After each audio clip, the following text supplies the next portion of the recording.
93% of Americans regret buying a home in 2023. That amounts to around 4 million people. Why do they regret it? According to this article, more than half are in a worse financial shape. We've been warning you about the traps of buying a house. Buying your first home, buying a home, being part of the American dream is supposed to be something enjoyable, supposed to be something happy. And I'm not against buying a home. The problem is when people get so excited and so focused on having the American dream that they put aside the logic of, okay, if I can't make this payment, can I at least rent it out and cover my mortgage? This study says that 93% of people who purchase a home regret their purchase. They overpaid for a property. The current housing market has left the buyers unhappy and in worse financial shape. Homeownership is an American dream, but it's not an American dream when you buy a house and now all of a sudden you're struggling to pay groceries. When we're talking about high inflation and overpaying for a house, the affordability levels is at the highest it's been in over 2 decades, and people are feeling it now. Look at this graph. I want to just jump into this graph to show you the amount of homes that have sold. In 2020, you can see that the rise of home sales jumped from 5.6 million to 6.12 million, and then it has shown a steady decline. Right now, as of May of 2023, there was 4.3 million units that have sold. And according to that article, around 93% of those people, which is 4 million people, are regretting their home purchase. In 2005, we saw is a huge decline in homes being sold. We see 7 million, then it drops to 6.5, then it drops to 5 million. The end of 2007 was the great crash, a great financial recession. In 2008, it was at 4 million. You can see this dramatic drop, and yes, there's other things that play into that, but I just want to show you that there is a trend here from 2021 all the way to 2023 right now. There has been a steady decrease. That's not where it ends. Builders here, according to this article from National Association of Home Builders, builders have seen a home sales price, the average home sale price for a new construction home has dropped almost 18%. According to this article, it's 17.6% compared to a year ago. And if you've been following our channel, you know back in March of 2022, we started sounding the alarm. Hey, pay attention, something's happening. We are overpriced. In 2022 of March, we were 70% overvalued. And still today, we're probably still 30 to 40% overvalued here in the Treasure Valley. That's not the only thing I want to pull out of this National Association of Home Builders article. According to this article, there's about 7.8 months of supply at the current build pace. Because home buyer demand is down, now all of a sudden, it's turning into a buyer's market for builders. A 6-month inventory, which is, an even market, it's good. Anything lower than that is more of a seller's market. Anything more than that, you're looking at a buyer's market. And right now, according to the National Association of Home Builders, they're saying that there's about 7.8 months supply of the current build pace. So if builders continue building the way they have been, there is going to be more homes than buyers demand, which is causing the home values to come down. This other article where it says that home buyers have backed out of deals as mortgage hits a 23-year high. According to this Yahoo article, home buyers have backed out of deals at the highest rate in nearly a year. And a new study finds that roughly 53,000 of U.S. home purchase agreements fell in the month of September, according to Redfin. That's equal to 16.3 homes that went under contract that month. That's a big drop because people are seeing, wow, we're at 7.5% interest rates, and they're like, I don't know if I can afford this. What are the builders doing to combat this? Payton Homes, on their spec homes, they're willing to give you a 5% interest rate just on their spec homes in order to get you in. They're sitting on inventory and they need to move it. And that 5% is going to cost them a lot, but 5% is still going to cost you a lot. Let's just break this down. There's one house that I called on. It's listed at $470,000. In order to get it to a 5%, now there's a couple stipulations. You got to use their lender and blah, blah, blah, blah. A $48,000 purchase with 3.5% down at a 5% interest rate, you're still looking at a loan, a principal and interest of $2,318. Now this home is a 2-story house, 1,500 square feet. When you add in the personal mortgage insurance, the taxes, the insurance, you're still paying around $3,000 a month. You can turn around and rent that house out at $1,600 a month, and you don't have to worry about the maintenance. You don't have to worry about any of that.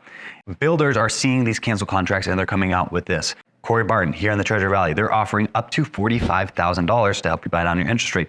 Toll Brothers, another builder in here, is offering 5.5% to help you get down it. Other builders, as you've been following our channel, know that they're offering a 3-2-1 buy down now, which is roughly costing them $26,000. And why is that? According to this, is because our canceled contracts are up. The percentage of canceled contract is the highest it's been since October of 2022. When the rates first surpassed the 7%. They're also a monthly increase. According to Yahoo Finance, the share is up 15.2% from a month earlier and 15.8% from a year earlier. Guys, do you see a trend here? The canceled contracts are on an upward trend because either people can't make the finances or they got onto a bill contract, didn't realize what the interest rates were going to do, and now they're freaking out and they're trying to get out of it. This is very interesting. According to this article, Florida has had the highest cancellation of contracts of over 20%. If you were looking at buying in Florida, it looks like Florida is going to be getting hard by the canceled contracts. Let's just jump back into this, why people are regretting buying a house. According to this article, 56% of those people they surveyed said are way over their head financially because of the purchase that they made. And that makes sense, guys. When we're 42% of your household income going towards your mortgage, that is painful. That is extremely painful, especially when we have groceries that are, if not doubled in price. Obviously, we're in a high inflation. Yeah, according to the feds, we're at 5%. But when you go to the grocery store, we're not at 5% inflation. We're talking about double inflation. I mean, our grocery bill, I have 4 boys, and our grocery bill at home, I feel like every single week we're spending $1,000 a month just to put food in the pantry, and all of a sudden it's gone in a couple days. We're not getting more for our money. We're getting less for our money. And when you add in a 41% of your average income, household income going towards a mortgage, it doesn't leave you a lot to go out and spend, especially as we're rolling into the holidays. Another thing that people forget is especially first-time home buyers, is when you buy a home, you are responsible for the maintenance. I mean, I just had a furnace and an AC unit go out in one of my houses, and that is not cheap. Let me tell you, it's gonna cost us right around $14,000 to replace those units. And if people bought a home, first-time home buyer, using everything they have just to get by on that first payment, and now all of a sudden they're living paycheck to paycheck, if AC or a furnace goes out, that can be a lot of damage. That can hurt somebody a lot. This is what's crazy to me. In this article, it says in 2023, 38% of these people who were interviewed overpaid for their house. They paid over the list price, which is up from 2022. If you've been one of our clients, or you've consulted with us, or you've seen what we've done, none of our clients are overpaying for a house right now. We're not paying over list price. Matter of fact, we're paying under the list price. An example, we had made an offer on a house for a client, and the seller, we came in about 7-8% underneath the list price. And the first weekend on the market, they dropped it 2% just to try to get my clients to move forward. Now, they didn't move forward because it didn't meet where they were at. In 2022 and 2023, you should not be paying over the list price for a house, especially the way the market is. When we're talking about new construction, going back to this article, we're talking about there's over 6 months of supply coming on the market here in the next couple months. You need to be aware of these things so that when you go, if it's a new construction home or if it's a resale home, you can have these at your disposal so that you can go and you can fight and make the best decision for you if you decide to buy a house. The other thing that's interesting about this article from the National Association of Home Builders, again, I'm kind of bouncing back and forth, but of the total inventory, including the new and existing homes, newly built homes make up 30% of the inventory that's on the market.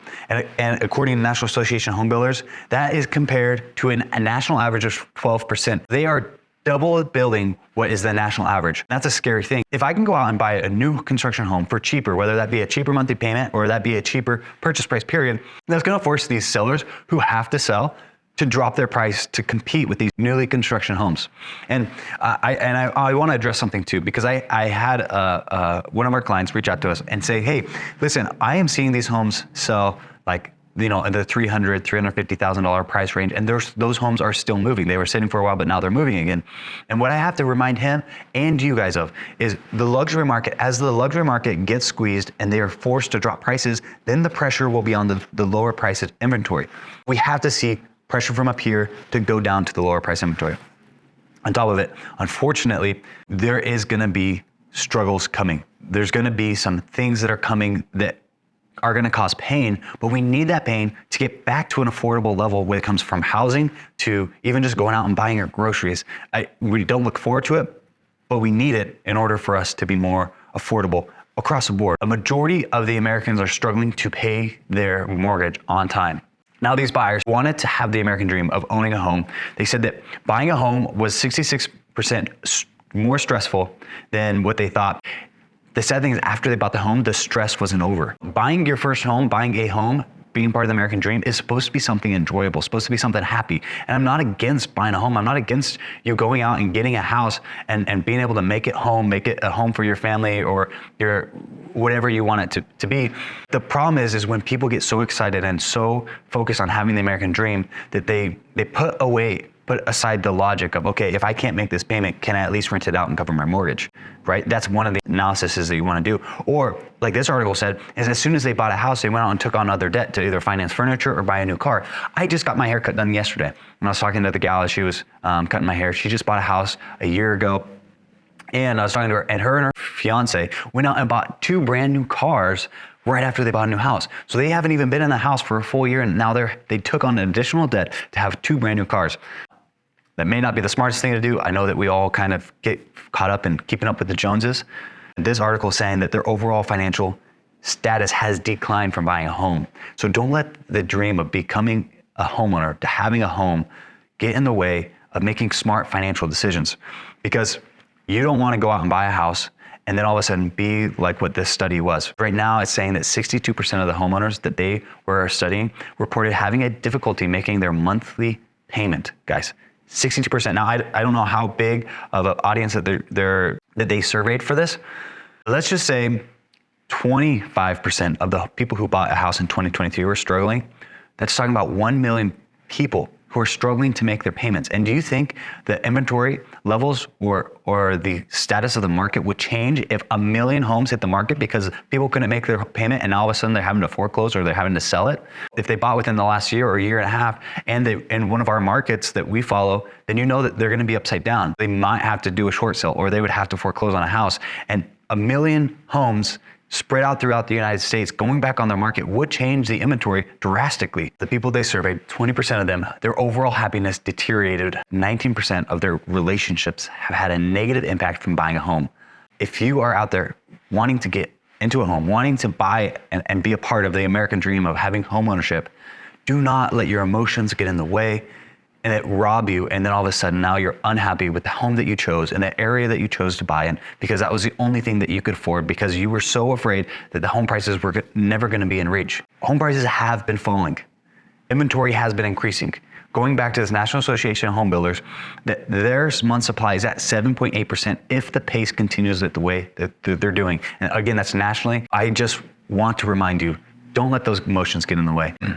Don't let keeping up with the Joneses get in the way of you making smart financial decisions, because I do want you to be a homeowner, but maybe just not right now. I know we've been warning this, but I gotta say it again and again, because just last night we had a client reach out to us and said, we were forced to meet up with this lender, and this lender is talking to a first-time home buyer that is putting minimal money down, whether it's 3.5%. And that lender saying, date the rate, marry the house, because interest rates are gonna come down. But if interest rates come down and the home prices come down, you don't have the ability to refinance. So don't fall into that baloney of dating the rate and marry the house. No, you need to make sure that you're making a good financial decision with a house that you are gonna be happy with. That you're gonna be happy with for the next 2 years, maybe the next 10 years. The last thing you wanna do is date the rate, marry the house, and then all of a sudden you gotta get a divorce from your house because you can't make the payment and you cannot refinance it when the rates drop.